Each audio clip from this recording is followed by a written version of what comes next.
In response to the disruptive technology development, we established Zebra Cross Technology to transform Indonesia's industrial operations through digital connectivity, automation, and data analytics, bringing Industry 4.0 into action, enabling businesses to go to the next level.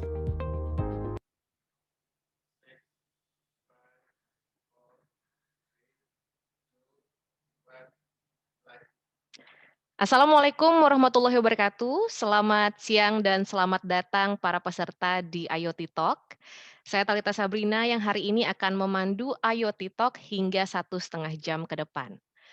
IoT Talk adalah seri webinar yang diinisiasikan oleh IoT Indonesia bekerja sama dengan ASIOTI atau Asosiasi IoT Indonesia.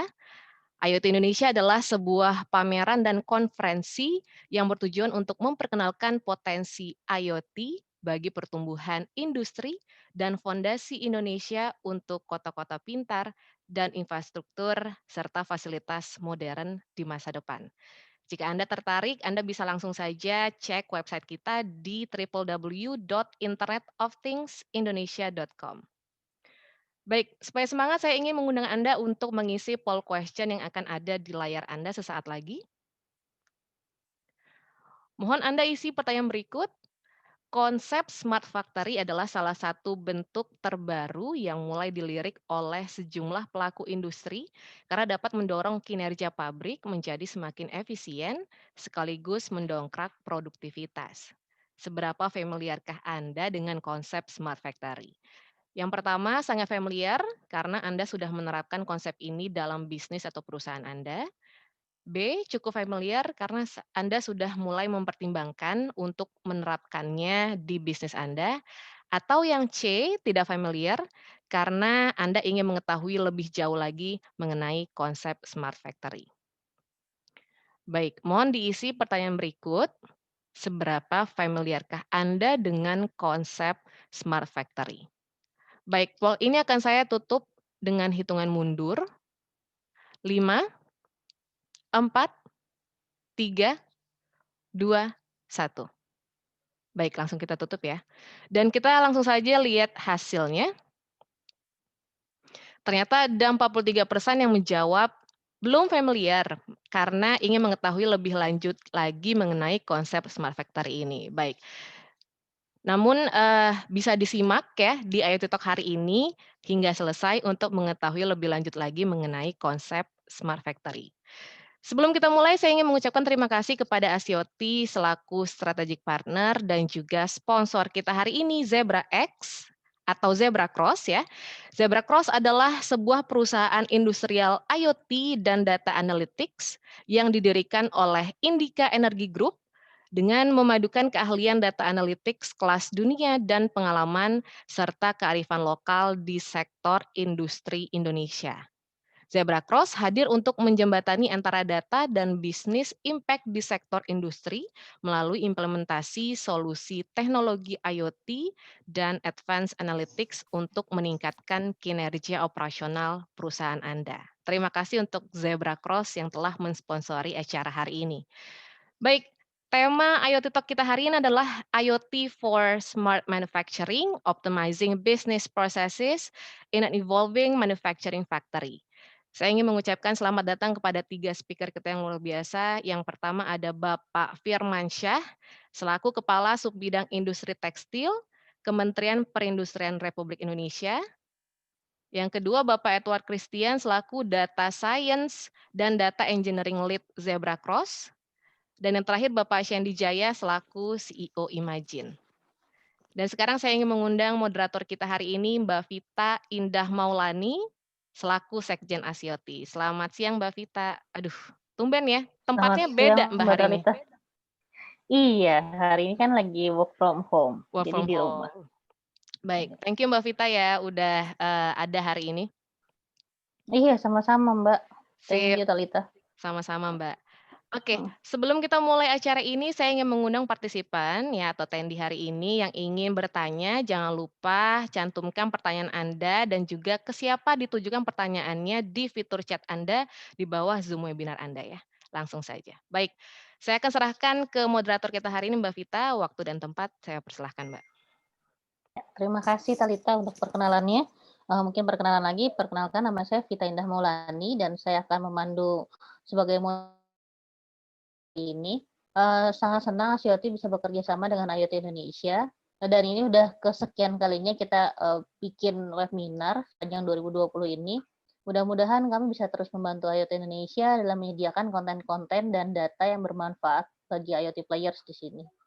Nah, terkait dengan topik kita minggu ini, yaitu IoT for Smart Manufacturing, Optimizing Business Process in an Evolving Manufacturing Factory. Saat ini bisa kita bahas sedikit yang related sama data terakhir ya. Saya mau share sedikit data terakhir soal dari IDC. Jadi, baru saja pertengahan tahun ini IDC mengeluarkan data bahwa ketika terjadi pandemi ini, itu belanja healthcare atau belanja manufacturing itu juga mengalami peningkatan signifikan. Jadi datanya tapi ini worldwide, kalau spending IoT tahun ini itu diperkirakan akan mencapai 788 miliar USD, dan growth-nya yang paling tinggi itu ada di healthcare, terus growth yang dengan 14,5%, dan growth kedua itu ada di consumer dengan 13,9%, dan ada juga yang tinggi itu di education. Nah, itu berdasarkan IoT spending growth-nya by industry. Sementara untuk by use case-nya, itu ternyata yang paling tinggi itu ada 3 hal. Pertama, electric vehicle charging, yang sekarang juga ada isu katanya Tesla juga mau buka pabrik di Indonesia. Terus ada bedside telemetry, dan ada remote healthcare monitoring. Nah, untuk remote healthcare monitoring mungkin ini salah satu yang paling tinggi juga terjadi peningkatan di Indonesia. Karena seiring dengan pandemi COVID-19 ini banyak yang nggak berani keluar, jadi untuk healthcare-nya kita lebih remote milihnya, dan itu memanfaatkan IoT. Kalau kita lihat nih, kalau dari penelitian beberapa dekade terakhir yang terkait dengan IoT, itu mengarahnya kan ke industri 4.0. Nah, industri 4.0 ini memiliki ambisi untuk merevolusi manajemen industri dan proses bisnis, meningkatkan produktivitas teknologi manufaktur melalui pengumpulan dan analisis data lapangan, sehingga bisa menciptakan digital twin skenario industri secara real time.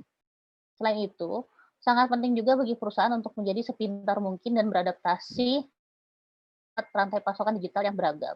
Sesi web engagement series yang diselenggarakan oleh IoT Indonesia saat ini, pembahasannya akan difokuskan pada digitalisasi proses kendali mutu dan evolusi industri IoT, baik dalam digitalisasi maupun optimalisasi kegiatan perencanaan produksi di sektor industri manufaktur Indonesia. Dan jangan salah, ketika kita berbicara mengenai industri manufaktur Indonesia, itu tidak hanya yang skala besar, tapi juga ada skala menengah yang jumlahnya juga sekarang semakin banyak dan semakin diperhatikan oleh pemerintah. Mungkin nanti salah satu narasumber kita akan bisa menjelaskan lebih detail mengenai hal tersebut. Nah, langsung aja saya mulai perkenalkan ketiga narasumber hari ini. Yang pertama ada Bapak Firmansyah. Selamat siang, Pak Firmansyah. Selamat siang, Mbak Vita. Iya, Pak Firmansyah ini merupakan Kepala Subbidang Industri Tekstil Kementerian Perindustrian Republik Indonesia. Beliau saat ini menjabat sebagai Kasubdit sejak tahun 2019, dan pada unit Pusat Penelitian dan Pengembangan Industri Kimia, Farmasi, Tekstil, Logam, Mesin, Alat Transformasi, dan Elektronika. Sebelumnya beliau pernah menjabat sebagai pejabat fungsional Prekayasa pada tahun 2015 hingga 2019 di unit yang sama. Dan beliau juga meraih gelar sarjana teknik dari jurusan Teknik Material Fakultas Teknik Mesin dan Dirgantara ITB pada tahun 2012, dan melanjutkan Magister Ekonomi di jurusan Perencanaan Ekonomi dan Kebijakan Pembangunan Fakultas Ekonomi dan Bisnis di Universitas Indonesia pada tahun 2020. Mungkin nanti kita bisa ngobrol-ngobrol lebih jauh ya Pak Firmansyah ya. Ya, siap, Mbak Vita. Selanjutnya kita ke Pak Edward Christian, Data Scientist and Data Engineering Lead dari Zebra Cross. Selamat siang Pak Edward. Selamat siang Mbak Vita. Pak Edward merupakan seorang praktisi data dengan pengalaman lebih dari 14 tahun bekerja pada solusi analitik untuk industri layanan keuangan, telekomunikasi, retail, F&G, dan CPG. Beliau saat ini mengerjakan kasus penggunaan analitik tingkat lanjut Industri 4.0 dan solusi cloud data besar. Pak Edward ini juga menyelesaikan gelar masternya di bidang studi akuaria di Universitas Groningen pada tahun 2005, setelah sebelumnya lulus dengan gelar sarjana matematika dari ITB pada tahun 2003. Beliau juga sudah menyelesaikan gelar doktor profesional bidang matematika industri dari Universitas Teknologi Eindhoven pada tahun 2009. Jadi kalau ngobrol soal data, nanti kita ngobrol lebih lanjut ya Pak Edward ya. Ya, siap. Sip. Nah, dan pembicara kita yang ketiga ada Pak Sandy Jaya, CEO dari Imagine. Selamat siang Pak Sandy. Selamat siang Mbak Vita. Pak Sandy ini memiliki pengalaman lebih dari 8 tahun ternyata di desain dan perangkat lunak untuk manufaktur di Asia Tenggara. Saat ini beliau bekerja untuk menghubungkan pabrikan dengan satu platform sistem terintegrasi dan visinya adalah membawa pabrikan lokal ke global, ke dunia global. Seru nih Pak. Nanti kita diskusi lebih lanjut soal ini nih. Oke, selanjutnya aja kita mulai sesi IoT Talk hari ini tanpa berlama-lama. Pertama saya mau nanya dulu kepada seluruh panelis nih biar kita lebih bisa ngeblend ya Pak ya. Saya kalau ngomongin manufaktur tuh kayak agak-agak berat gitu sebenarnya. Mungkin mulai dari Pak Firman disusul sama Pak Edward dan Pak Sandy bisa dikomentari kalau menurut Bapak bagaimana sih perkembangan dari IoT industrial IoT di Indonesia sekarang ini? Ya, baik. Mungkin dari saya ya, Mbak ya. Ya. Kalau saya mungkin akan bicara berdasarkan data ya, Mbak. Jadi sebenarnya industrial IoT ini kalau di kami mungkin istilahnya lebih ke industri 4.0 ya di institusi kami, dan kami sudah coba menyusun suatu metode assessment kepada industri-industri yang ada di Indonesia itu terkait kesiapan bertransformasi ke industri 4.0. Nah, dari itu kami mulai dari tahun 2018 sebenarnya, di 2018 akhir. Nah, berdasarkan data yang kami himpun itu mungkin sekalian saya memperkenalkan juga nama metode asesmennya adalah INDI 4.0, Industrial Indonesia Industry 4.0 Readiness Index. Nah, memang sih kami sampai saat ini baru meriksa sekitar 600-an perusahaan, hampir 600 perusahaan. Nah, dari data yang kita akses itu rata-rata itu ada di level kesiapan sedang sebenarnya.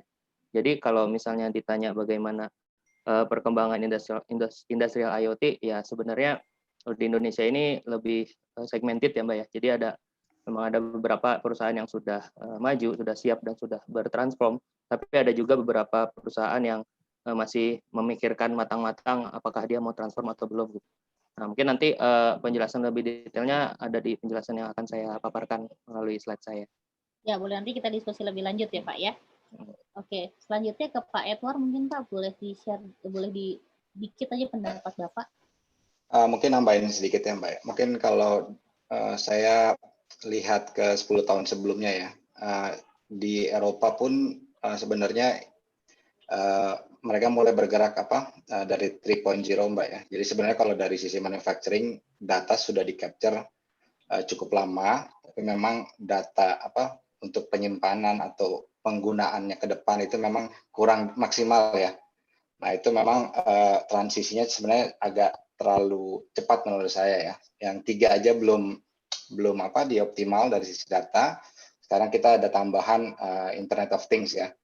Actually it complicates things sih sebenarnya. Tapi kedepannya sih menurut saya asumsinya dengan produksi lokal ya Mbak ya. Kalau kita mulai di Indonesia sudah mulai memproduksi IoT device, lalu digabungkan dengan data dan automation, saya sih ngelihatnya 10 tahun ke depan sampai 15 tahun ke depan harusnya ada growth sih yang cukup signifikan ya. Oke, sip. Nanti kita bahas lebih dalam lagi ya Pak ya soal data ini. Dan selanjutnya ke Mas Sandy, boleh menurut Mas Sandy gimana? Ya, sebenarnya IoT ini juga memang suatu hal yang di manufacturing itu dibutuhkan ya. Kalau saya lebih sering terjun di lapangan, memang tingkat efisiensi manufacturing di Indonesia itu masih belum cukup tinggi ya. Kita compare dengan negara lain seperti Thailand, and then China definitely berbeda jauh. Sebenarnya IoT itu merupakan salah satu link and match yang membuat efisiensi itu lebih baik, dan memang mungkin sekarang PR-nya ialah lebih ke awareness lah.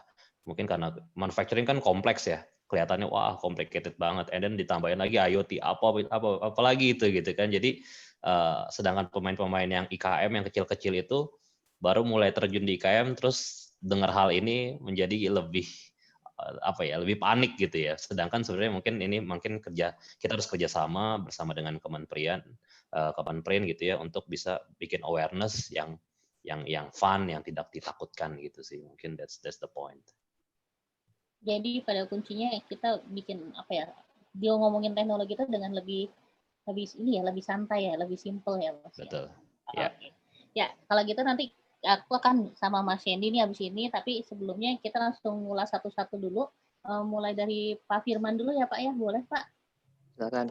Nah ini bridging awal nih Pak. Kalau saya pengen tahu sih, penasaran nih Pak. Kan dari 2018 ini kan kita udah ngobrolin soal Indie 4.0 ya. Terus begitu udah ngecek juga readiness index gitu. Nah, untuk sekarang sendiri pemerintah itu setelah perhitungan si readiness index ini, peran selanjutnya apa ya untuk pengembangan inovasi teknologi khususnya di sektor industri manufaktur, serta apa ada kendala gitu yang dialami gitu untuk implementasi IoT secara umumnya gitu Pak? Oke, mungkin saya bisa jawab sambil saya memaparkan slide saya kali ya. Ya, boleh Bang. Dari teman-teman panitia boleh di-share slide-nya. Nah, oke, langsung ke slide berikutnya. Tadi kan Mbak Vita bertanya kira-kira apa sih peran pemerintah untuk mendukung setelah Indie 4.0 terbit, dan juga untuk mendukung penerapan Industri 4.0 di Indonesia kan. Ya sebenarnya kan kalau kita lihat secara prinsip itu Industri 4.0 itu kan prinsipnya digitalisasi, dan kita tahu bahwa digitalisasi itu kan intinya adalah membuat semua proses, semua mekanisme itu bisa dibaca, intinya bisa dibaca, dan bisa diproses. Nah, kita tahu bahwa sebenarnya tidak hanya sektor industri yang terkena efek dari digitalisasi ini. Jadi sebenarnya kalau misalnya ditanya setelah diluncurkan Indie 4.0 dan juga diluncurkan roadmap kementerian yang mungkin teman-teman pernah dengar, Making Indonesia 4.0, itu kita tidak hanya melihat di sektor industri aja sebenarnya. Jadi yang perlu kita perbaiki itu semua sistem dan juga ekosistem yang terlibat dan juga yang melibatkan sektor industri. Nah, mungkin masih di slide sebelumnya, sorry. Sebenarnya peran pemerintah sendiri itu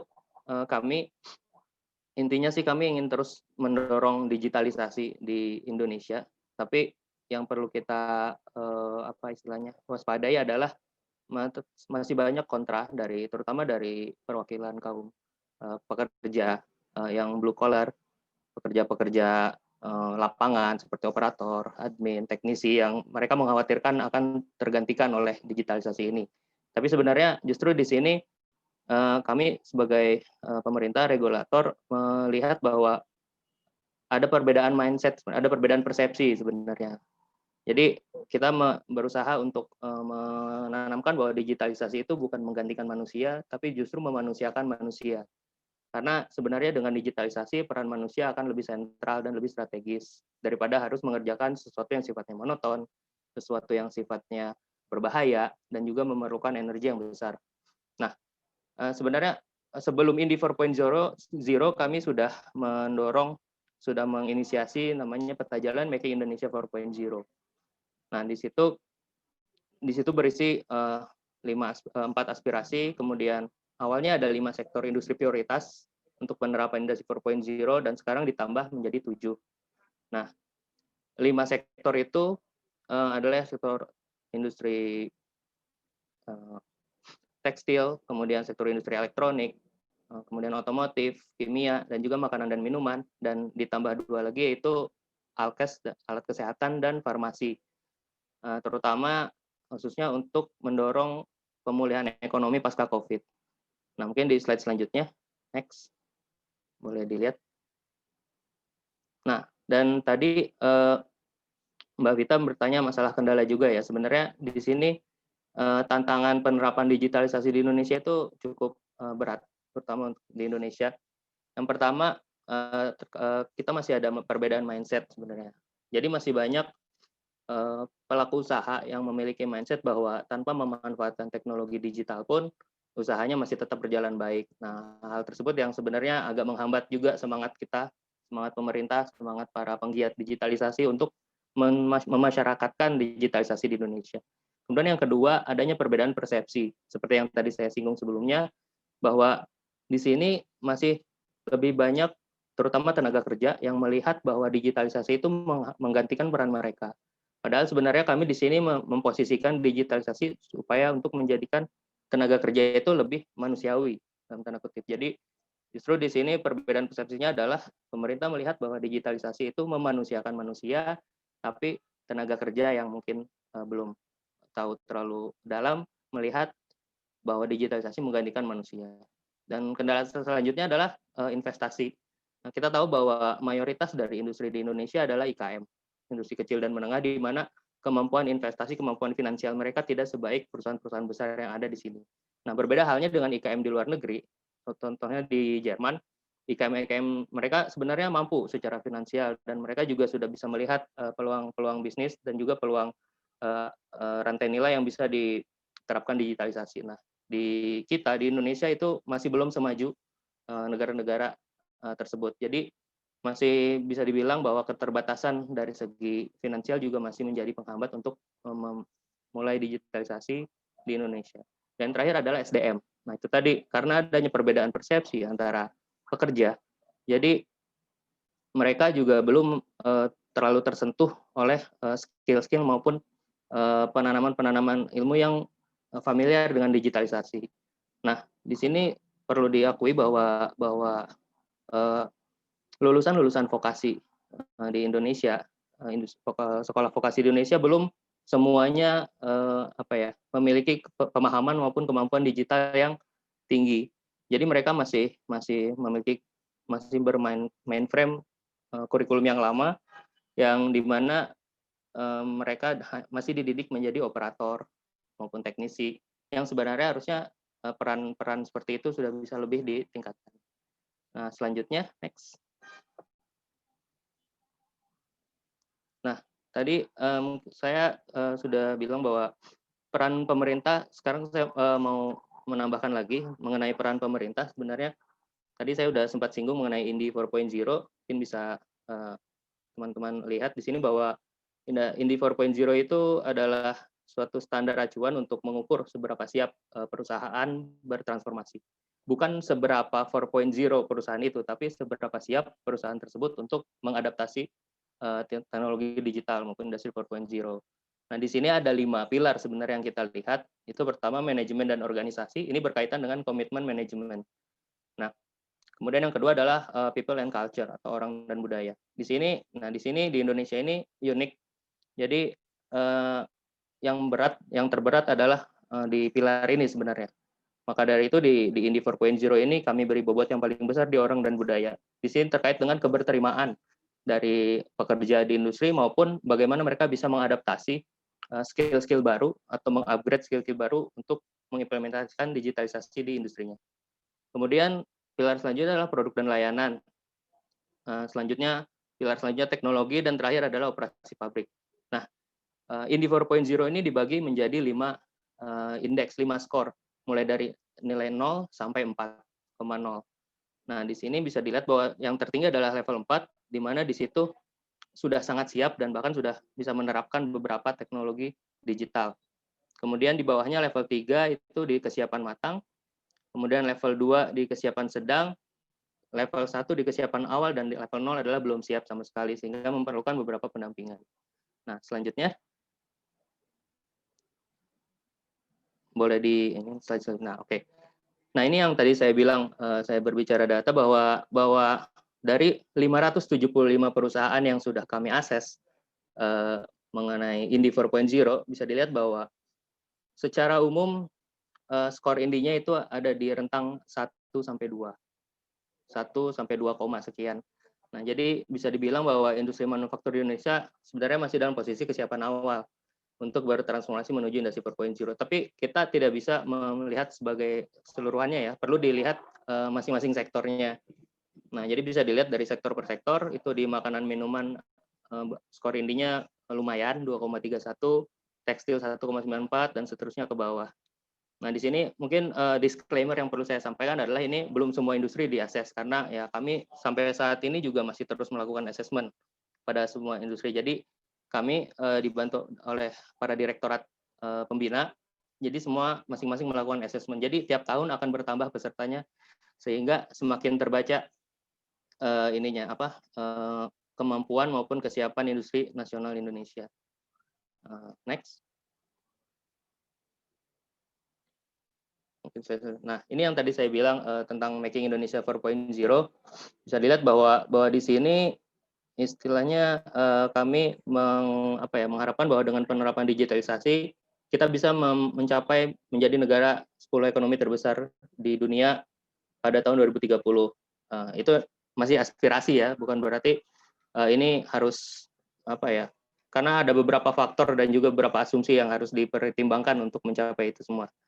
Nah, awalnya kami ada memprioritaskan 5 sektor, yaitu makanan minuman, otomotif, kimia, elektronik, tekstil, dan juga kimia. Nah, 5.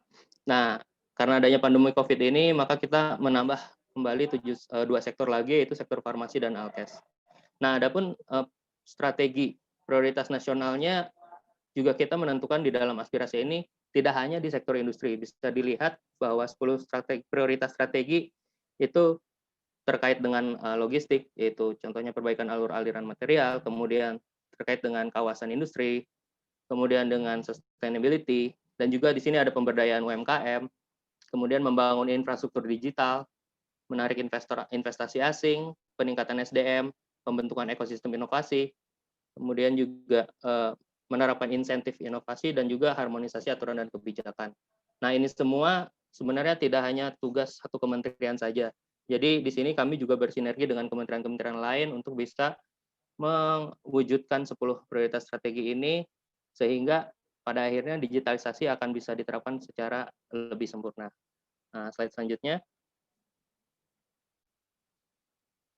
Nah, ini penjabaran lebih detailnya lagi mengenai realisasi dari Making Indonesia 4.0 yang dilakukan oleh Kementerian Perindustrian adalah sebagai berikut. Jadi kalau misalnya ditanya peran pemerintah seperti apa yang mendukung penerapan Industri 4.0 di Indonesia, bisa dilihat bahwa di sini Kementerian Perindustrian sedang mengusulkan insentif untuk super deduction tax bagi perusahaan industri yang melakukan riset. Nah, jadi di sini kami berusaha memotivasi para industri untuk melakukan riset sendiri. Jadi tidak hanya membeli produk ataupun tidak hanya mengadopsi dari perusahaan lain, tapi juga dia melakukan sendiri. Nah, di sini kita akan mendorong mereka yang berhasil melakukan riset dan terbukti berhasil akan kita berikan insentif berupa super deduction tax. Nah, untuk peraturan teknisnya sendiri masih dalam pembahasan sekarang di Kementerian Keuangan. Dan selanjutnya adalah self-assessment Indi 4.0, seperti yang tadi sudah saya jelaskan sebelumnya. Dan selanjutnya kami juga melakukan pendampingan transformasi Industri 4.0. Nah, pendampingan ini khususnya untuk pelaku-pelaku industri yang skor Indinya masih rendah, tapi memiliki potensi untuk bertransformasi dan juga memiliki komitmen. Nah, di sini kita bekerja sama dengan Schneider sebagai salah satu perusahaan lighthouse di Indonesia, dan juga kita berusaha untuk memberikan semacam pelatihan dan juga mewajibkan perusahaan ini untuk membuat pilot plan pengembangan mereka sendiri. Nah, selanjutnya kita juga mengadakan pelatihan dan sertifikasi untuk manajer dan expert di transformasi Industri 4.0. Nah, selanjutnya kita di sini juga mencoba merumuskan panduan dan juga menetapkan perusahaan yang bisa menjadi perusahaan percontohan atau lighthouse dalam hal Industri 4.0. Dan kemudian, kami juga di sini tahun ini tengah membangun suatu platform ekosistem inovasi Industri 4.0 yang kita sebut Sindi 4.0, dan nanti insya Allah akan diluncurkan di akhir November. Nah, Mohon maaf, 3 menit lagi Pak oh Firman. iya, ini udah terakhir. Nah, kemudian di sini juga untuk membantu industri kecil dan menengah, kita membangun namanya platform eSmart IKM. Nah, selain itu kami juga sedang membangun Learning Factory Industri 4.0. Di sini adalah suatu Center of Excellence yang disediakan untuk pelaku industri yang ingin belajar bertransformasi ke Industri 4.0. Dan terakhir kita sedang membangun pusat inovasi digital Industri 4.0. Nah, next. Mungkin kalau ditanya kendala, tadi kan salah satu kendala di kita adalah sebenarnya infrastruktur digital ya. Nah, untuk overcome kendala itu sendiri, kita kan harus memetakan sebenarnya infrastruktur digital yang mana sih yang lemah di kita gitu. Kalau yang dari sumber yang saya dapat bahwa paling tidak infrastruktur digital itu terdiri dari 4 jenis, yaitu networks, protokol, devices, dan server dan storage. Nah, sebenarnya untuk infrastruktur digital ini sudah sudah dibuat strateginya oleh Kementerian Kominfo. Next, boleh di slide selanjutnya. Melalui proyek Palaparing. Nah, Palaparing, sebagaimana kita tahu bahwa ini merupakan proyek infrastruktur telekomunikasi berupa pembangunan serat optik di seluruh Indonesia sepanjang 38.000 km. Nah, saat ini bisa dilihat progresnya bahwa di barat sudah 100%, di Indonesia bagian tengah sudah 100%, dan yang sekarang hampir ingin menyelesaikan di Indonesia bagian timur. Sudah 89,58%. Nah, diharapkan dengan dibangunnya infrastruktur digital ini, strategi ini, Palaparing ini, kendala-kendala mengenai infrastruktur digital bisa diatasi di Indonesia, dan mudah-mudahan seperti masalah jaringan internet, konektivitas internet, bandwidth, tidak lagi menjadi masalah penerapan digitalisasi di Indonesia. Mungkin itu aja yang bisa saya sampaikan. Kurang lebihnya mohon maaf. Terima kasih. Terima kasih banyak Pak Firmansyah atas paparannya. Nanti selanjutnya kita akan ketemu lagi di sesi tanya jawab ya Pak ya. Baik. Ya, selanjutnya kita ke Pak Edward. Selamat siang Pak Edward. Ya, selamat siang Mbak Vita. Ya, selamat siang. Pak Edward, sebelum mulai paparan nih saya mau nanyain nih Pak, kalau cakupan penerapan IoT dalam proses bisnis di sektor industri manufaktur Indonesia saat ini itu seperti apa sih? Serta apa aja keuntungan yang bisa diperoleh secara signifikan ketika satu perusahaan di bidang manufaktur itu menerapkan IoT di situ? Nah, boleh di-share nggak Pak? Sama di Indonesia kendalanya seperti apa? Tadi kan Pak Firman udah sempat nyebutin ada kendala perbedaan persepsi, mindset pelaku usaha gitu. Apakah Bapak juga menemukan hal yang serupa gitu ketika diimplementasi di lapangan kayak gitu Pak?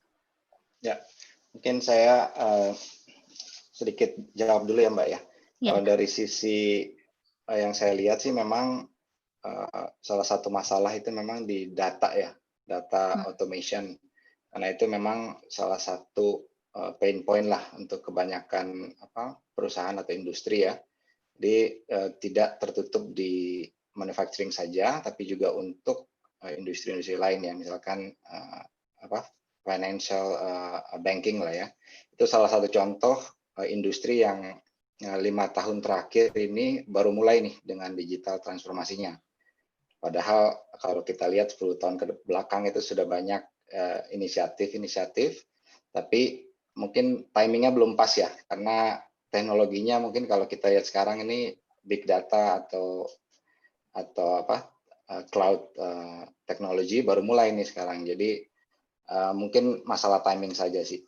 Nah, kalau dari sisi benefitnya untuk manufacturing misalkan, itu menurut saya sih lebih ke productivity sama efisiensi sih. Peningkatan dari sisi situ sih Mbak. Oke, mungkin untuk saya akan coba mungkin share sedikit tentang proses ya. Bagaimana kita setelah kita mendapatkan data dari IoT misalkan ya, what is the next step gitu ya. Karena tujuannya pada akhirnya sebenarnya business impact ya. Nah, yang saya akan coba share hari ini sebenarnya lebih ke arah processes ya, dari sisi proses, dari sisi framework, apa sih yang bisa kita coba telusuri ya Nah, saya akan coba share satu use case dan example yang mungkin ada potensi untuk diimplementasi di manufacturing ya, khususnya untuk penerapan predictive maintenance. Nah, ini example ini sebenarnya kita coba share ini adalah salah satu engagement kami dengan salah satu power plant di Indonesia. Tapi menurut saya secara use case ini sebenarnya applicable ke manufacturing juga. Nah, asumsi saya sih sebenarnya dari pembicaraan ini sebenarnya ada dua key takeaway ya. Yang pertama, minimal kita mengerti dari sisi proses, advanced analytics ini sebenarnya apa aja sih, dari data sampai ke business impact, apa saja proses yang harus kita lalui lah. Lalu yang kedua, key takeaway yang we expect gitu ya, adalah replikasi dari proses ini untuk use case atau solusi yang kita coba develop untuk manufacturing di sisi use case yang lain. Karena memang banyak sekali use case dan pada dasarnya perusahaan harus melakukan prioritasi lah untuk which to untuk di pursue dan mana yang harus di delay gitu ya. Mungkin next ya. Next slide. Oke, mungkin sedikit perkenalan dulu. Tadi sempat memang sudah ada introduction tentang Zebra Cross. Saya akan coba sedikit tambahkan dari sisi core kompetensi dari Zebra Cross. Next please. Ya, kami sebenarnya mencoba menjadi satu enabler lah untuk industri 4.0 di Indonesia. Next, sorry. Nah, apa yang kami coba bawa itu sebenarnya 3 komponen utama sih. Jadi ini yang menurut kami sesuatu yang sangat penting dari sisi agar kita bisa deliver suatu industri 4.0 journey lah ya. Nah, yang pertama itu sebenarnya related sama data ya. Tadi kan asumsi kita sudah memiliki IoT infrastructure, IoT device yang melakukan data collection ya. Lalu what is the next step gitu? Biasanya yang menurut saya crucial di sini adalah data pipelining sih dan data automation. Nah, itu salah satu yang menurut pengalaman kami di industri itu adalah salah satu permasalahan yang harus di-tackle lah. Lalu kapabilitas kedua kami adalah sebenarnya dari sisi bisnis. Nah, ini lebih ke arah melakukan strategi dan consulting ya, di mana kami mencoba melakukan business value identification melalui value add state. Nah, saya sempat share tadi di awal bahwa kemungkinan besar akan ada beberapa macam use case ya. Tapi pada akhirnya kita harus coba prioritisasikan mana yang lebih penting dari sisi business value-nya gitu ya. Lalu yang ketiga yang tidak kalah pentingnya dari sisi teknologi ya, karena menurut saya mungkin tadi Pak Firman sempat share juga infrastruktur dan platform ini sebenarnya enabler juga dan itu sangat signifikan dan sangat penting. Next.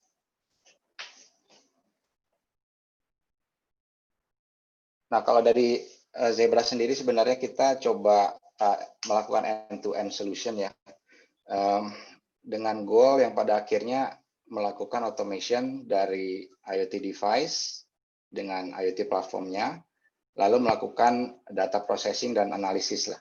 Untuk automate proses ini memang dibutuhkan platform yang mumpuni lah. Nah, jadi dari end-to-end itu dari data acquisition sampai dashboard, sampai use case definition, use case implementation, ini kita cover prosesnya. Next slide. Nah, ini mungkin saya mulai presentasinya tentang use case yang sempat kita lakukan tentang predictive maintenance. Next slide, please. Kalau kita lihat dari proses atau approach yang kita gunakan sebenarnya hanya terdapat 3 komponen utama, yaitu data acquisition yang either dibantu oleh IoT atau hanya menggunakan legacy system lah ya, misalkan PLC, DCS.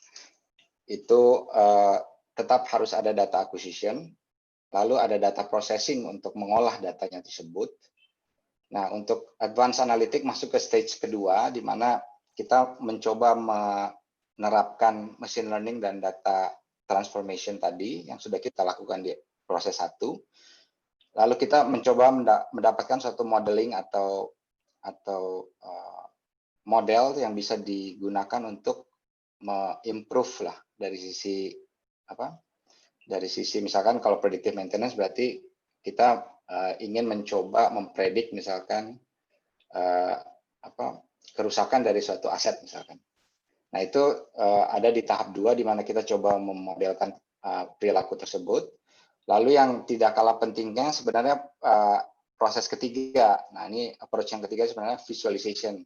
Karena berdasarkan pengalaman nih kalau cuma ngomong model tanpa ada visualisasi biasanya nggak ada yang ngerti ya, dan nggak ada yang melihat impact-nya.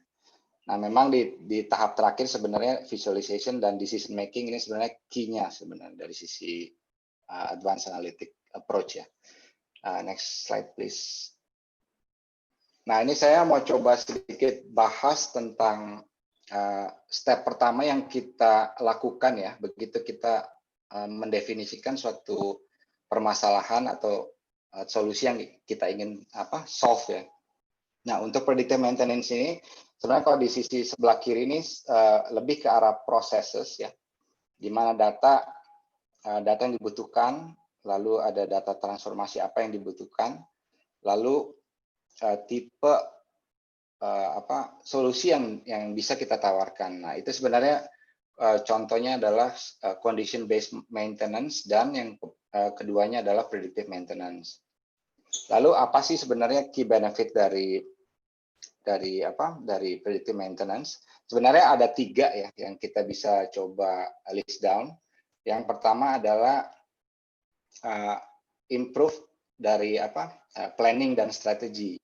Nah, karena kita dengan asumsi modelnya berjalan dengan baik ya, nah, kita bisa mendapatkan notifikasi lebih awal, misalkan tentang failure probability lah, kapan berapa sih peluang mesin ini akan rusak misalkan, atau time to failure, seberapa lama lagi mesin atau komponen ini akan rusak. Kalau approach sebelumnya misalkan corrective maintenance atau reactive maintenance, itu basically kita tunggu sampai asetnya rusak untuk reactive maintenance ya, baru kita betulkan. Nah, dengan prediktif berarti kita asumsinya sudah mendapatkan notifikasi lebih dini lah. Nah, itu berarti kita bisa melakukan planning dan strategi. Lalu yang kedua itu sebenarnya yang cukup signifikan ini adalah predictive maintenance memberikan kita dari sisi cost, benefit, dan criticality. Jadi perlukah kita melakukan maintenance? Nah, itu salah satu pertanyaannya. Lalu yang terakhir adalah ini ada beberapa use case juga. Bisakah kita extend lifetime dari aset yang sudah kita punya tanpa harus membeli baru misalkan, dan untuk mendecrease aset downtime. Nah, itu sih sebenarnya langkah pertama yang biasa kami lakukan itu adalah mencoba untuk mengidentifikasi masalahnya, key prosesnya, dan kalau bisa kita definisikan benefitnya. Next slide please.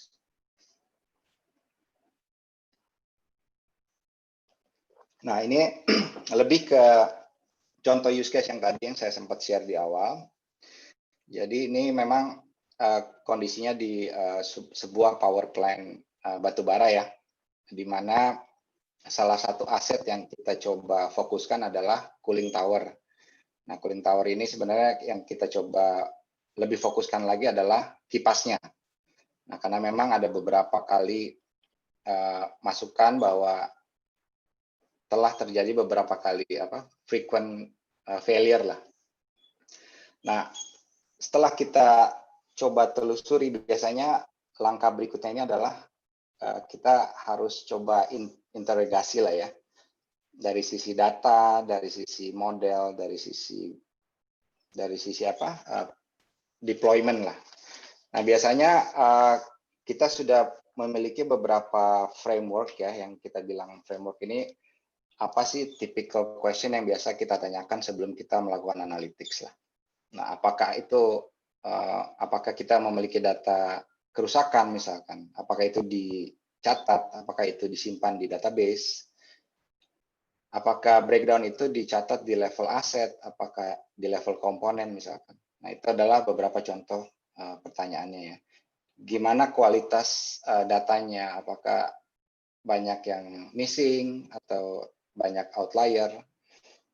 Lalu pertanyaan kedua related sama model, itu adalah lebih ke model apa sih yang kita coba prediksi lah ya. Lalu terakhir untuk deployment atau implementasi dari model, biasanya pertanyaan adalah seberapa sering kita akan melakukan prediksi. Itu ya. Maaf, 5 menit lagi Pak Edward. Oke, next slide please. Nah, ini mungkin setelah step-step berikutnya, ini 3 step selanjutnya sebenarnya lebih ke technical ya. Karena use case-nya tadi adalah predictive maintenance. Jadi setelah model atau definisi atau data sudah kita olah, nah sebenarnya langkah-langkah berikutnya sebenarnya mulai dengan pemilihan model ya. Kalau model ini sebenarnya ada beberapa macam ya. Jadi yang sempat saya share di awal tadi, misalkan kalau kita ingin memprediksi failure, berarti probability of failure, itu model 1. Lalu model 2 adalah apakah kita ingin mengklasifikasi tipe-tipe failure misalkan. Itu model kedua. Lalu model ketiga, apakah kita ingin memprediksi time to failure. Nah, itu lebih ke model 3, dan terakhir adalah outlier detection. Next slide please. Setelah model tadi sudah dipilih dan disetujui dengan untuk diaplikasikan, nah biasanya kita mendefinisikan beberapa data processing yang tadi sempat saya share. Itu memang dimulai dengan data cleaning, lalu beberapa mungkin bahasanya feature engineering, ini sebenarnya bahasa analytics ya. Jadi kita coba mencari profil dari data yang kita akan gunakan untuk training model yang tadi sempat kita share di awal. Ya, lanjut. Terakhir mungkin ini bisa next slide please. Nah, ini mungkin kalau dari sisi analytics biasanya ini adalah model akhirnya ya. Jadi kalau tadi di use case-nya itu kita akan coba prediksi berapa sih probability suatu aset atau suatu mesin akan rusak. Sebenarnya yang dicari adalah signal di datanya ya. Nah, metode machine learning ini sebenarnya mencari profil atau pattern yang ada di data, yang asumsi saya kalau IoT itu bisa cukup besar ya. Karena data collection pasti dilakukan setiap detik ya, atau mungkin nanosecond. Nah, berarti data akan dikumpulkan cukup banyak dan akan menjadi at some point bahkan menjadi big data ya. Nah, proses machine learning ini sebenarnya membantu klien atau company untuk mencari pattern apa sih yang bisa kita cari di data, dan akhirnya kita bisa automate, dan akhirnya juga akan meningkatkan let's say produktivitas atau dari sisi maintenance lah. Oke, next slide. Nah, ini saya kembali ke tadi contoh use case tadi. Sebenarnya yang kita coba solve itu adalah saya bisa dapatkan satu variabel atau beberapa variabel yang cukup signifikan yang menjelaskan kenapa tadi cooling tower fan itu rusak. Jadi kalau kita bisa mendapatkan signal itu sebelum kejadiannya terjadi ya. Jadi itu sebenarnya suatu pattern yang kita coba cari ya. Nah, ini kebetulan untuk use case ini kita dapat satu variabel yang cukup signifikan yang adalah input gear velocity ya. Nah, itu sebenarnya sesuatu yang kita lihat di patternnya di data, lalu kita coba cari patternnya, kita dapat insight-nya, lalu kita coba implement solusinya. Nah, berarti kalau dari sisi solusi nanti mungkin lebih ke arah monitoring atau notification lah atau prediction. Nah, untuk use case ini sebenarnya dari sisi impact estimasinya kita coba bagi menjadi dua. Ya, dari sisi unavailable rate reduction. Nah, itu sebenarnya cukup kecil ya, 1,25%. Tapi kalau kita lihat dari impact ketika mesin itu rusak atau mesin itu tidak beroperasi, itu cukup signifikan untuk let's say untuk power plant tersebut.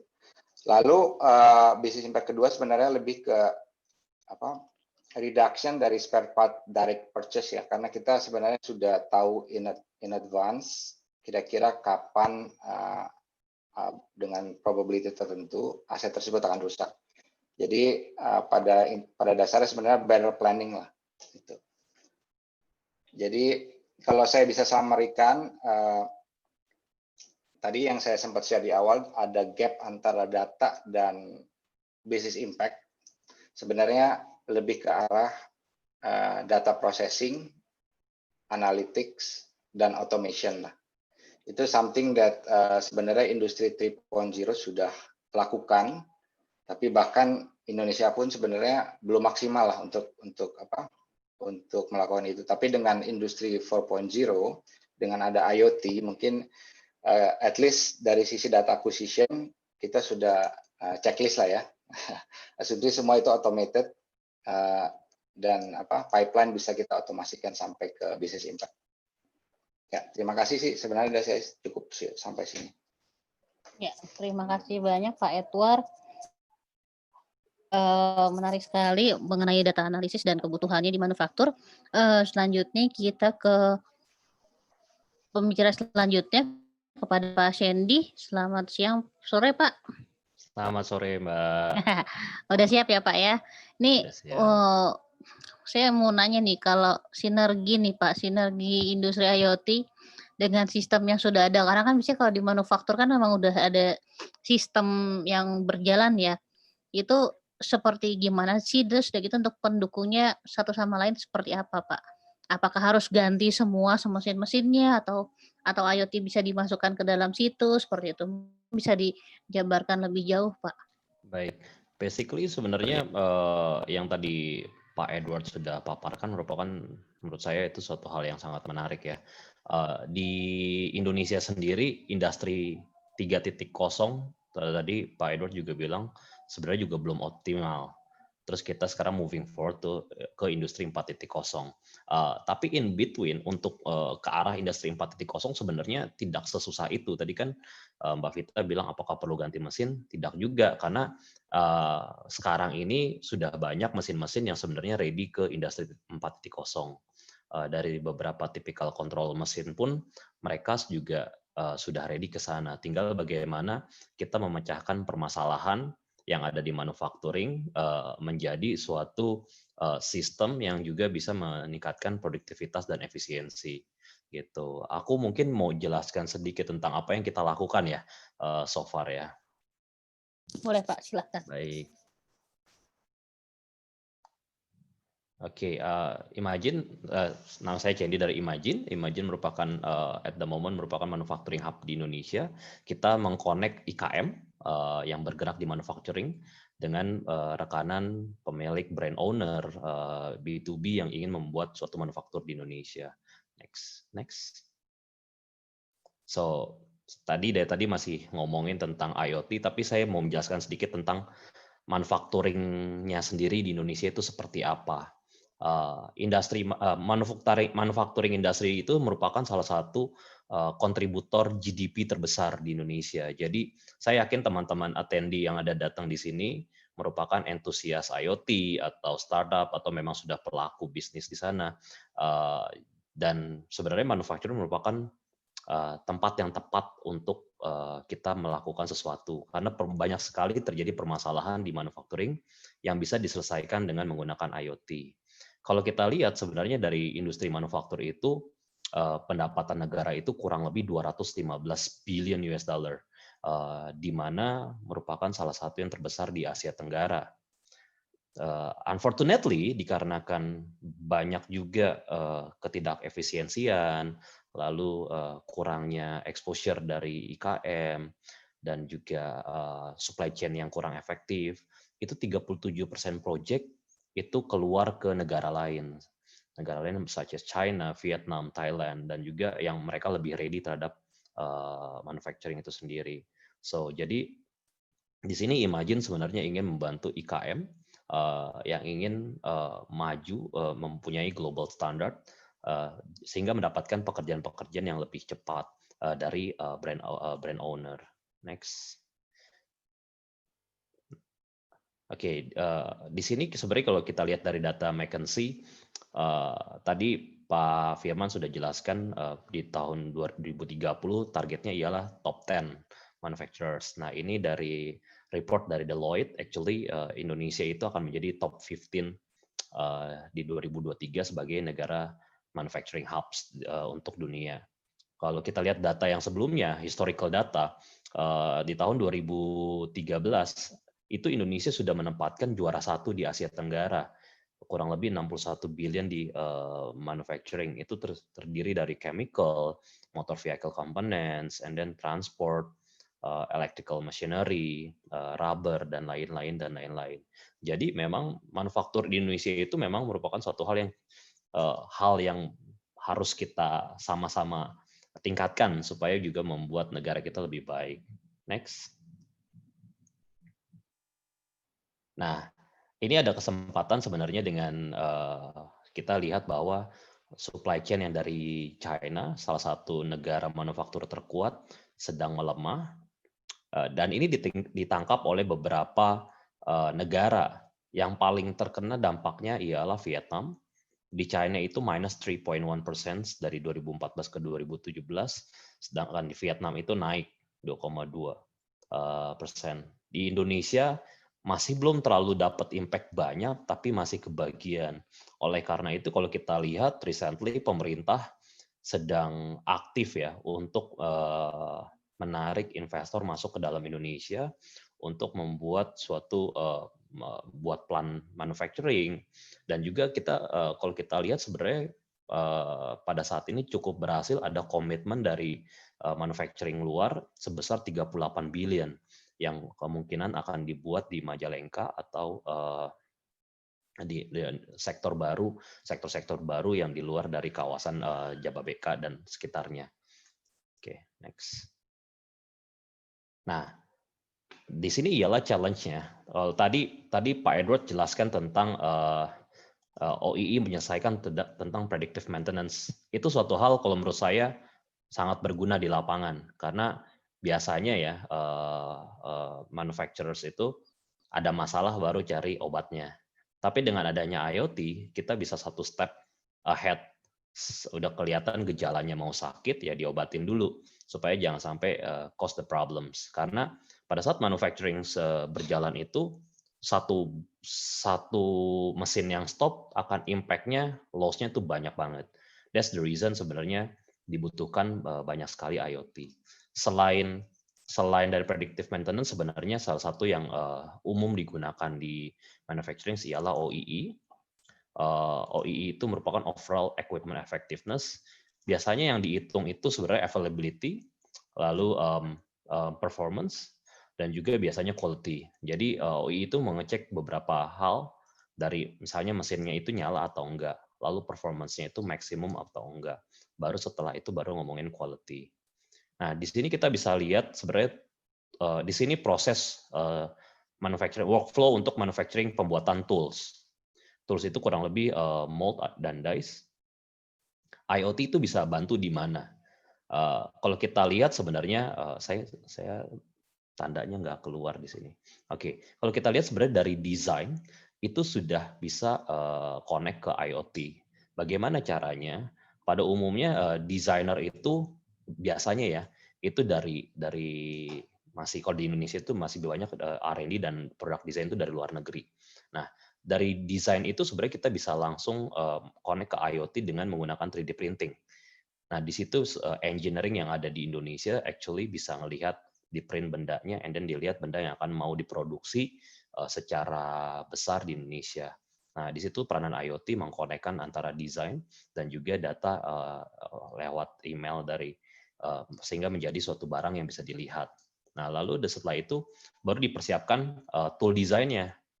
Nah, dari tool design bisa melanjut ke namanya ke machining process. Di sini kita bisa lihat machining process itu banyak di machining process itu sebenarnya banyak melibatkan mesin CNC. Nah, di sinilah sebenarnya IoT juga sangat dibutuhkan. Kenapa dibutuhkan? Karena banyak sekali proses permesinan yang belum efektif to be honest di Indonesia, dan ini merupakan challenge buat kita pelaku IoT, pelaku electronics yang ada di Indonesia untuk meningkatkan hal tersebut. Sebagai contohnya pada saat machining proses di CNC itu ada namanya penyesuaian RPM dan juga feed rate. RPM dan feed rate itu biasanya akan mempengaruhi kecepatan dan juga kualitas dari barang yang dihasilkan. Nah, di sini umumnya orang-orang tuh cuma masuk ke dalam mesin and then jalan. Lalu semuanya itu depend dari operator. Operator mesinnya itu ya bisa dikencengin atau bisa dipercepat. Nah, tapi nggak ke data, nggak ke track. Nah, di sini sebenarnya peranan IoT bisa ngelihat apabila salah satu operator melakukan penyesuaian dalam artian misalnya di slowkan, diperlambat, itu sebagai machining, sebagai salah satu manufacturer yang harusnya efektif, mereka harus tahu alasan kenapa diperlambat. Apakah materialnya itu susah ataukah cutting tool-nya ada masalah. Nah, hal-hal tersebut merupakan jadi parameter untuk yang bisa diselesaikan masuk dalam IoT menjadi laporan yang akan bisa dikaji lebih lanjut untuk meningkatkan efisiensi. Ujung-ujungnya kembali lagi ke OEE tadi. Kita bisa lihat performance-nya, nggak maksimum. And then quality-nya bagaimana. Kalau availability-nya sebenarnya udah masuknya sudah optimum, and then kita bisa lihat performance dan juga masuk ke quality. Begitu juga nanti akan masuk ke proses selanjutnya. Di sini ada proses trial. Trial juga melibatkan mesin, misalnya mesin injection atau mesin stamping. Di situ kita bisa lihat cycle time.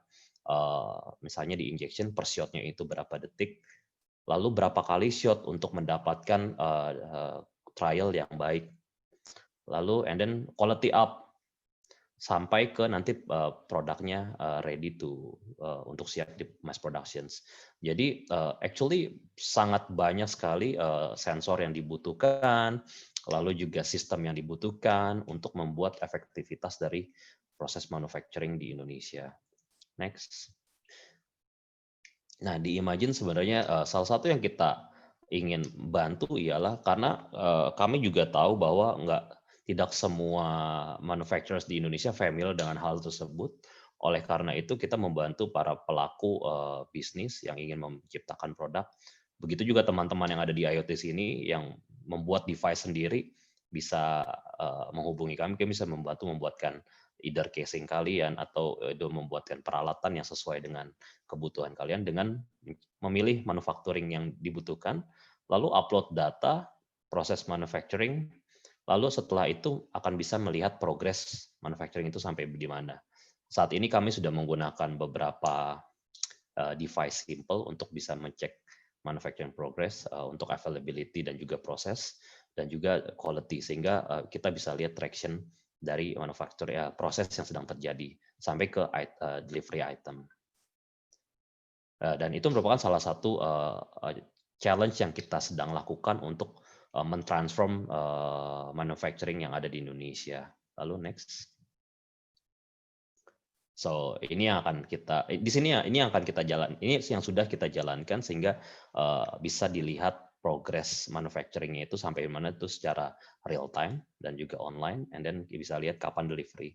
Karena umumnya sekarang kan kalau kita ngomongin digitalisasi, rata-rata ngomongnya tentang platform jualan, tapi proses manufacturing itu belum banyak ya. That's the reason actually Imagine hadir dan juga didukung juga oleh Kementerian Perindustrian untuk bisa mendevelop ini jauh lebih baik. Next. At the time kita sudah memiliki partner, hampir 100 partner manufacturing besar kecil yang ada di Indonesia, dan kita sangat open for collaboration with anybody, terutama di IoT. Kita sangat mau mendukung IoT ini untuk menjadi suatu hal yang luar biasa yang memang mengubah kebiasaan baru di manufacturing. Oke, segitu aja. Thank you. Terima kasih. Ya, terima kasih Mas Cendi. Seru banget ini, detail juga. Nanti kita bakal ngobrol-ngobrol lebih jauh. Sebelum kita ngobrol-ngobrol lebih jauh, ini ada polling nih yang untuk teman-teman, bapak-bapak, ibu-ibu peserta mungkin bisa diisi dulu nih sambil kita biar nggak ngantuk nih saya sore-sore kayak gini. Silahkan pollingnya bisa di launching. Menurut Anda seberapa besar dampak penerapan konsep Smart Factory untuk meningkatkan produktivitas dan mendorong kinerja pabrik? Apakah sangat besar atau secara praktik tidak semudah itu? Dan yang terakhir bisa juga atau perlu dipertimbangkan sektor keamanannya. Silahkan, pollingnya saya buka.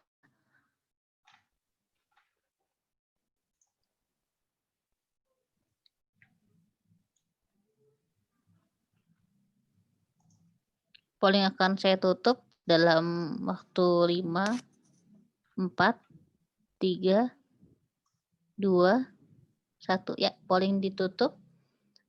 Boleh ditampilkan hasilnya. Penasaran nih. Wah, ternyata udah pada ini ya, melihat sangat besar nih perlunya penerapan konsep ini untuk berjalan dan beradaptasi dalam waktu dekat dan nyata sehingga pabrik akan jauh lebih fleksibel dan efisien. 59% menjawab hal tersebut. Ada juga yang menyadari kalau tidak semudah itu, 30%, dan 11% menyatakan perlu dipertimbangkan juga untuk resiko atau sektor keamanannya. Terima kasih atas jawabannya. Kita masuk ke sesi tanya jawab. Ini sudah ada beberapa peserta yang mengirimkan pertanyaan. Peserta yang lain juga bisa, kalau ada pertanyaan bisa dikirimkan di sesi di section Q&A ya, di section Q&A. Nah, ini kita berangkat dulu pertanyaan untuk Pak Edward nih Pak, dari Pak Abdul Rosyid. Pak Edward, apakah OII juga dianalisa? Lalu untuk predictive maintenance-nya visualnya berupa apa? Apakah kalender waktu untuk maintenance dilakukan?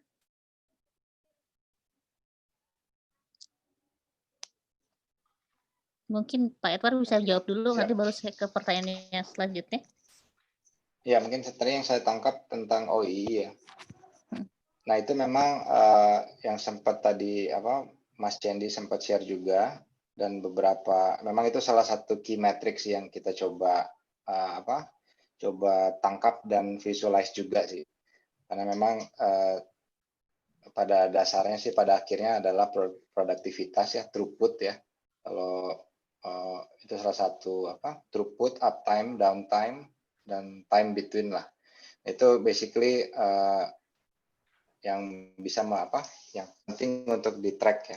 Kalau dari sisi visualisasi memang pada dasarnya apapun yang sudah diproses dari sisi data processing itu kita bisa visualisasikan sih sebenarnya.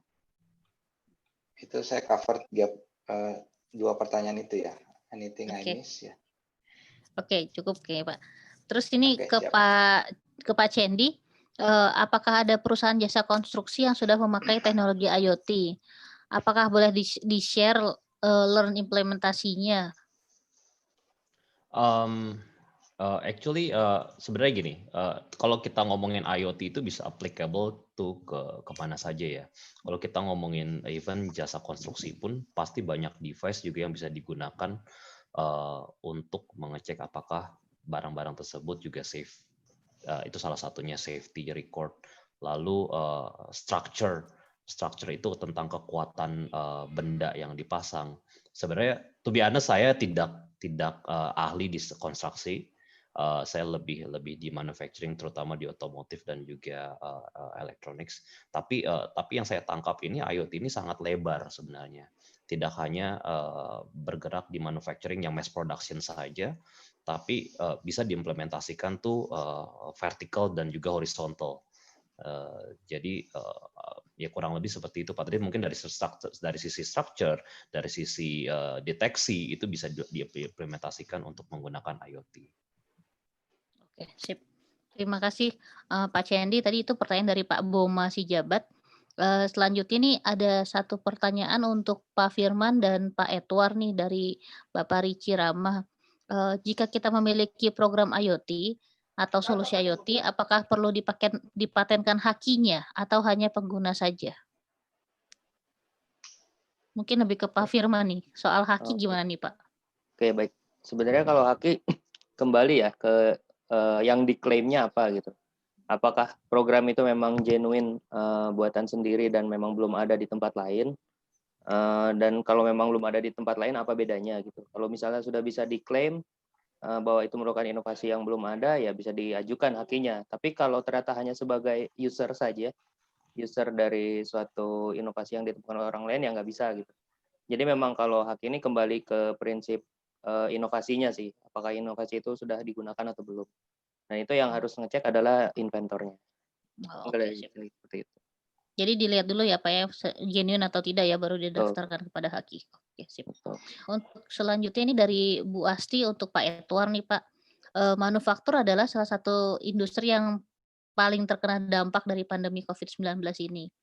Nah dari Zebra Cross sendiri, apakah ada solusi yang spesifik gitu untuk gimana agar manufaktur itu bisa lebih ke push gitu dalam menghadapi pandemi ini Pak? Ya, kalau mungkin beberapa use case yang kami coba solve itu ya. Mungkin ini related sama activity sih Mbak Vita ya. Jadi activity monitoring, asset productivity. Nah itu sebenarnya something that yang bisa kita gunakan untuk kan harus jarak jauh nih ya semua. Sudah tidak bisa misalkan ke lapangan atau data itu sebenarnya harusnya sudah bisa terintegrasi masuk ke sistem, lalu kita melakukan analisa tapi tidak di lokasi sih sebenarnya. Itu tadi yang saya sempat share activity monitoring sih, lebih ke aset ya. Jadi lebih ke aset monitoring ya? Ya. Kalau safety mungkin belum ke arah situ sih. Kalau mungkin ini untuk ketiga pembicara hari ini nih, saya penasaran kalau kita ngobrolin soal proses produksi gitu ya, itu kan ada yang namanya proses produksinya utama gitu, mesin-mesin dan lain sebagainya, line production-nya. Ada juga layanan-layanan yang supporting terhadap produksi tersebut, baik pra maupun pasca. Nah, untuk implementasi sendiri untuk 4.0 itu kalau di Indonesia sendiri itu fokusnya di sisi mananya ya kalau ngomongin soal manufaktur? Siapa yang mau jawab nih? Nah, siapa dulu nih? Mungkin Pak Firman dulu kali, nanti habis itu ke Pak Edward terus Pak Sendri. Pak Sendi. Silahkan Pak Firman dulu. Sorry Mbak, boleh diulang tadi Mbak?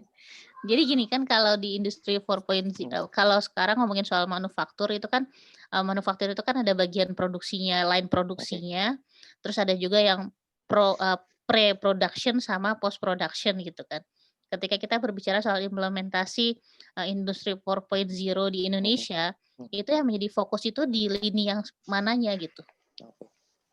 Sebenarnya kalau di Indonesia, kalau menurut studi yang udah kami lakukan ya, lebih di logistiknya sebenarnya yang perlu diperhatikan.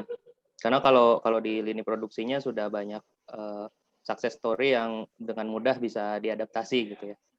Nah, untuk logistik sendiri di Indonesia kan unik ya, tidak sama dengan negara-negara lain. Kita kan maritim dan juga kepulauan dan banyak wilayah-wilayah yang sangat jauh gitu, yang sangat mungkin bisa kita bilang terdepan, terluar, dan sumber-sumber daya bahan baku itu scattered gitu, tersebar di mana-mana. Nah, di sini yang menjadi fokus itu bagaimana kita bisa memastikan bahwa di wilayah-wilayah yang tersebar itu semua infrastruktur digitalnya sudah memadai gitu. Jadi kalau ditanya fokusnya kemana, ya sebenarnya kita sedang fokus di situ. Selain dari infrastruktur digital yang sedang kita siapkan, kita juga ingin memperkuat kawasan industri. Nah, kawasan industri kan sebenarnya di sini untuk mengovercome masalah di logistik, sebenarnya kan masalah di logistik dan delivery cost-nya. Nah, tapi di setiap kawasan ini kita harus pikirkan juga bagaimana infrastruktur digitalnya gitu. Nah, di sini kita bekerja sama juga dengan Kominfo bahwa kawasan industri yang sudah ditetapkan oleh Kemenperin itu minimal dilewati oleh palaparing yang tadi gitu. Nah, jadi di sini memang PR kita semua sih. Itu yang pertama. Nah, yang kedua sebenarnya adalah SDM. Nah, kalau bicara pre-production, post-production, nah kalau SDM kan di semuanya ya, di semua lini. Nah, di sini sekalian menjawab, tadi saya lihat di form Q&A juga ada yang bertanya masalah kurikulum, mungkin saya sekalian jawab juga di sini. SDM kita memang masih nyaman dengan kurikulum yang lama. Karena kita pun di industri kita pun memang sebagian besar masih nyaman dengan mekanisme yang lama gitu. Nah, tapi mau nggak mau kita harus mengejar ke 4.0. Nah, di mana sebenarnya setelah saya lihat-lihat dari sumber yang ada, ternyata Kemendikbud juga sudah mempersiapkan kurikulum berbasis digital. Mungkin bisa di search rumah belajar. Di situ bisa dilihat bahwa sebenarnya pemerintah sudah menyiapkan semacam platform bagi guru, siswa, dan juga tenaga pengajar untuk memfamiliarisasi dirinya terhadap device-device berbasis digital, entah itu untuk bahan ajar dan sebagainya, dan juga isi kurikulumnya itu sendiri. Jadi di pendidikan dasar sudah mulai diterapkan ilmu informatika, gitu. Sudah mulai disusun ilmu programming, coding, dan sebagainya. Mungkin itu sih, Mbak. Oke, sip. Makasih Mas Firman. Selanjutnya Pak Edward, Pak. Kalau saya sih lebih end to end sih Mbak ya. Jadi kalau bisa semuanya, let's say kita capture datanya, pre-production dan post, itu menurut saya bisa untuk potensi kita explore ya. Apakah ada improvement yang bisa kita capai lah. Soalnya masalahnya di data itu, saya balik ke data lagi. Kalau bisa dikumpulin dulu, kita analisa, kita lihat impact, baru kita let's say something gitu ya. Nah, jadi memang dari sisi proses saya sih lebih end to end. Jadi kalau bisa anything that is possible kita coba capture, kalau ada potensi baru kita validate lah. Nah, itu sih dari saya Mbak Vita ya. Oke, thank you Pak. Selanjutnya Mas Hendy. Ya, kalau pertanyaan Mbak Vita tentang kita ini sekarang lebih fokusnya ada di mana, tadi mungkin Pak Firman sudah menjawab, lebih banyaknya memang adanya di post. Di post itu kan sebenarnya market ready ya. Market ready it means dari logistik sampai dengan penjualan gitu ya. Dan memang kita lihat sekarang di sisi commerce, di sisi penjualan yang impact, itu banyak sekali marketplace yang sudah berhasil. Itu kan merupakan proses digitalisasi. Tapi begitu kita mundur ke proses production sebenarnya juga belum sudah lumayan ada tapi belum optimal. Jadi kalau menurut saya ini challenge-nya ialah memperkuat juga sih IoT di sini untuk membuat Indonesia merupakan salah satu tujuan manufacturing yang efektif gitu. Baru setelah itu mundur lagi di kalau di pre-production itu sebenarnya kita ngomong ialah raw material, pengolahan raw material, lalu tentang bagaimana tambang dan sebagainya macamnya. Jadi mungkin bergeraknya agak sedikit mundur ya.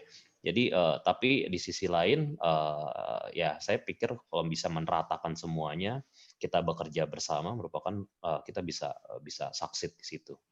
Gitu sih. Oke. Ini saya ada, mungkin tambahan kali ya, tadi Pak Firman membicarakan soal apa namanya, sumber daya manusia gitu kan.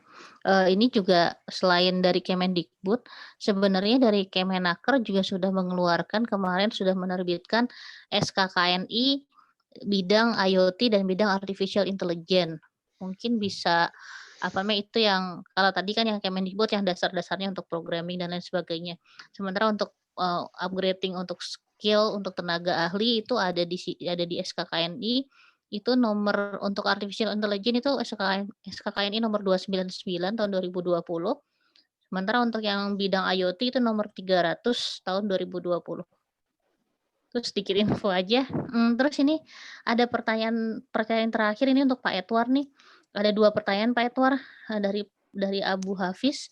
Yang pertama, dapatkah kita memberikan nilai akurasi dari model yang kita pilih atau deploy?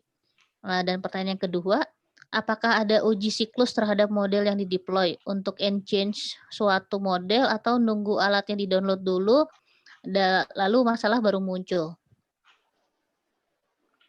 Oke. Saya coba baca lagi ya. Nah, mungkin Uh, ini kali penasaran kayak pengen tahu kalau udah harus implementasi dulu baru apa namanya, baru ada hasilnya, baru keluar data-datanya atau kita bisa prediksi dulu nanti bakal ada seperti apa gitu. Oke, siap. Kalau dari sisi modeling biasanya historical view dulu sih memang. Jadi any historical data yang kita punya, kita coba cari pattern di situ ya. Nah, baru ke depan itu ada prediction dan monitoring sih sebenarnya. Jadi dan selalu ada cycle ya. Kalau dari sisi modeling biasanya modelnya masih performanya masih bagus atau tidak, itu ada monitoring juga sih. Jadi ada monitoring dari model performance dan ada juga monitoring dari impact dari apapun yang kita lakukan ya. Itu sesuatu yang harus tetap kita monitoring sih. Benar nggak ada business impact, ada improvement in reducing downtime, improving in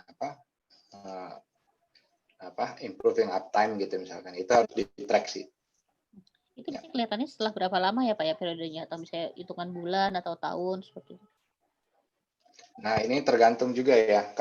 Kalau untuk use case-nya PDM ya, kalau asetnya memang let's say well maintained gitu ya Mbak ya, dan cukup rugged gitu ya, itu sesuatu yang mungkin tidak bisa langsung terlihat impact. Tapi kalau aset yang signifikan mengganggu produksi atau sering failure, itu sesuatu yang mungkin bisa kita dengan cepat lihat sih, tergantung cycle breakdown-nya sih.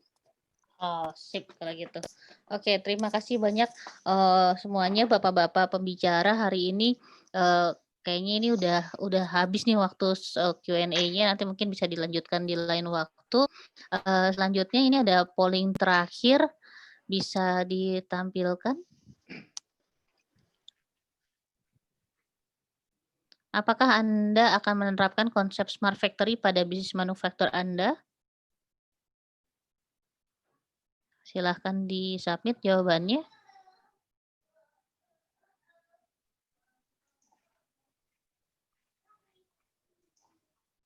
Oke, akan saya tutup dalam 5, 4, 3, 2, 1. Polling ditutup. Terima kasih atas partisipasinya. Mari kita lihat bersama hasilnya. Ya, 35% mengatakan bahwa saya merasa bisnis saya perlu menerapkan konsep ini secepatnya. Tapi masih ada juga yang mempertimbangkan karena banyak yang harus direncanakan dan dipertimbangkan sebelum menerapkan konsep ini pada bisnis. Sebenarnya kalau bisa kita lihat bersama dari hasil diskusi hari ini, untuk implementasi konsep smart factory itu tidak menjadi fokus pada industri besar saja, tapi industri menengah juga sebenarnya bisa menerapkan hal ini dan bisa mendapatkan manfaat yang cukup besar dari ini.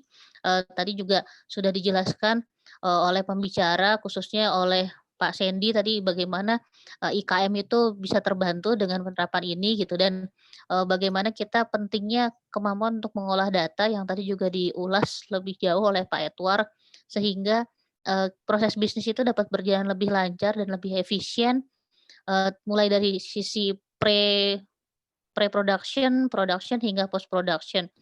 Terima kasih banyak kepada seluruh pembicara atas diskusi di sore hari ini. Waktunya saya kembalikan kembali kepada host, Mbak Talita, silahkan. Baik, terima kasih Mbak Vita. Nah, sekarang saya ingin mengundang Anda untuk mengisi satisfaction poll yang akan ada di layar Anda sesaat lagi.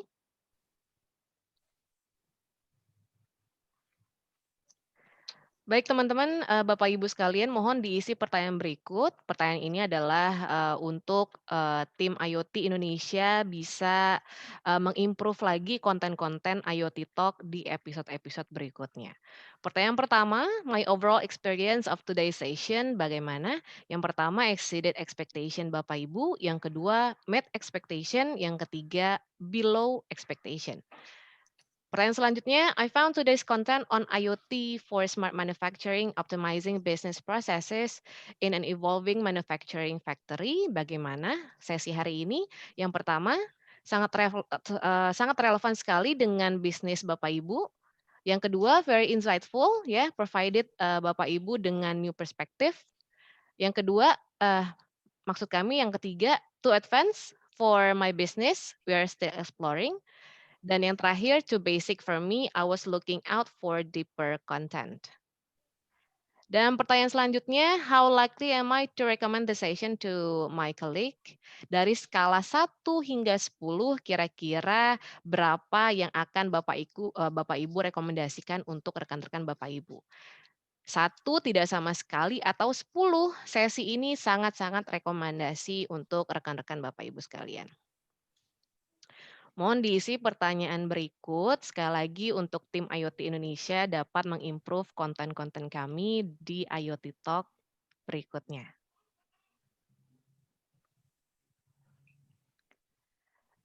Baik, untuk itu saya mengucapkan terima kasih kepada Mbak Vita yang telah memoderasi acara hari ini, kepada Pak Firman, Pak Edward, Pak Shandy. Terima kasih Bapak.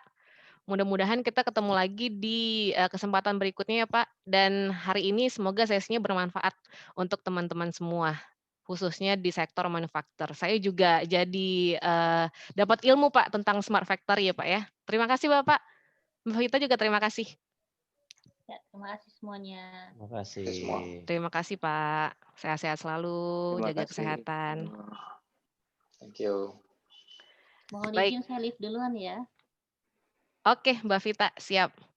Terima kasih sekali lagi juga untuk partner kita hari ini, ada Asioti selaku strategic partner, dan tidak lupa untuk sponsor kita, Zebra Cross yang telah mensponsori IoT Talk hari ini.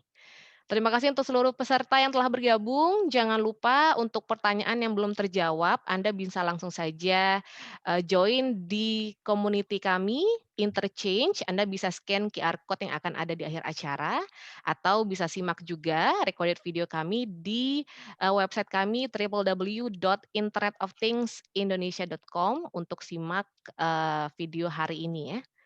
Dan jangan lupa juga untuk follow Instagram kami, Facebook, dan LinkedIn di @internetofthingsid untuk menyimak konten-konten IoT menarik lainnya. Kalau gitu, saya Talita Sabrina pamit. Wassalamualaikum warahmatullahi wabarakatuh. Semoga kita bertemu lagi di IoT Talk selanjutnya. Selamat sore dan sampai jumpa.